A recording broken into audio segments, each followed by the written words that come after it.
नमस्कार, सब गोटा के गोर लागै छी। हम अमित झा आइ एकटा मिथिलांचल के ऊपर गीत लिखलहुँ हन।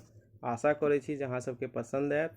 मिथिलांचल के बहुत लोग जे छै से अहाँ के दोसर भाव से देखै छथि आ हम चाहै छी जे मिथिलांचल में जे सब चीज छै तकरा व्याख्या कयल जाय ताकि वो सब मिथिलांचल के वैल्यू के समझथि। तऽ शुरू करै छी। मिथिला में की छै यौ, मिथिला में की छै? मिथिला में मखान छै, मिथिला में पान छै, मिथिला में जनक नंदिनी के सेहो मकान छै। यौ मिथिला में की छै? यौ मिथिला में की छै? मिथिला में धान छै, मिथिला में मान छै, मिथिला में विद्यापति के सेहो मकान छै। यौ मिथिला में की छै? यौ मिथिला में की छै? मिथिला में आईएएस छै, मिथिला में आईपीएस छै, मिथिला में अई दुन्नू के बखान छै। यौ मिथिला में की छै? यौ मिथिला में की छै? मिथिला में रहै वाला सब सुंदर और ज्ञानवान छै। यौ मिथिला में की छै? यौ मिथिला में की छै? मिथिला में रहु माछ के सेहो बखान छै, मिथिला में खाय पिए के सेहो बड़ सामान छै। यौ मिथिला में की छै? मिथिला में की छै? मिथिला में किसान छै, मिथिला में ज्ञान छै, मिथिला में बड़ सुन्नर सुन्नर मकान छै। यौ मिथिला में की छै? यौ मिथिला में की छै? मिथिला में चौक छै, मिथिला में मचान छै, मिथिला के नारी के पूरा भारत में सम्मान छै। यौ मिथिला में की छै? यौ मिथिला में की छै?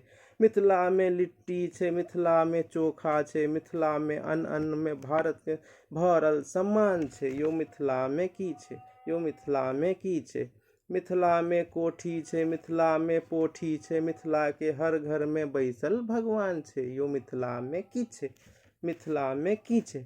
मिथिला में मंदिर छै, मिथिला में मस्जिद छै, मिथिला में भाईचारा के अलगे सम्मान छै। यौ मिथिला में की छै? यौ मिथिला में की छै? मिथिला में दरभंगा छै, मिथिला में मधुबनी छै, मिथिला में उगना और कपिलेश्वर स्थान छै। यौ मिथिला में की छै? यौ मिथिला में की छै?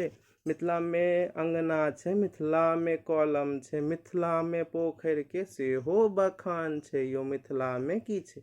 यौ मिथिला में की छै? मिथिला में बूढ़ा छै, मिथिला में बूढ़ी छै, मिथिला में कक्का छै, मिथिला में काकी छै। मिथिला में की छै? यौ मिथिला में की छै? मिथिला में भोज छै, मिथिला में बरखी छै, मिथिला में मूड़न छै, मिथिला में उपनयन छै। यौ मिथिला में की छै? यौ मिथिला में की छै? मिथिला के बियाह के एखनो बड़ विध छै। यौ मिथिला में की छै? यौ मिथिला में की छै? मिथिला में आम छै, मिथिला में लताम छै, मिथिला में जामुन और कटहर के बखान छै। यौ मिथिला में की छै? यौ मिथिला में की छै? मिथिला में उच्छैठ छै, मिथिला में छैठ छै, मिथिला में पावनि के सेहो भरमार छै। मिथिला में की छै? हाँ, मिथिला में की छै? मिथिला में बरद छै, मिथिला में घोड़ा छै, मिथिला में दुन्नू के सेहो सवारी छै। यौ मिथिला में की छै? यौ मिथिला में की छै? मिथिला में तिलकोर छै, मिथिला में परोर छै, मिथिला में मुरही और कचरी के जोर छै। यौ मिथिला में की छै? यौ मिथिला में की छै? तो यहाँ के केहन लागल प्रस्तुति से जरूर कहब और हम एकरा और ब्रीफ कऽ के आगू बढ़ावे चाहब। अगर अहाँ सबके पसंद आवे मिथिलांचल के ई गीत तो एकरा ज़्यादा से ज़्यादा शेयर करू और हमरा अपन कमेंट्स में बताओ जे अहाँ के केहन लागल। बहुत बहुत धन्यवाद।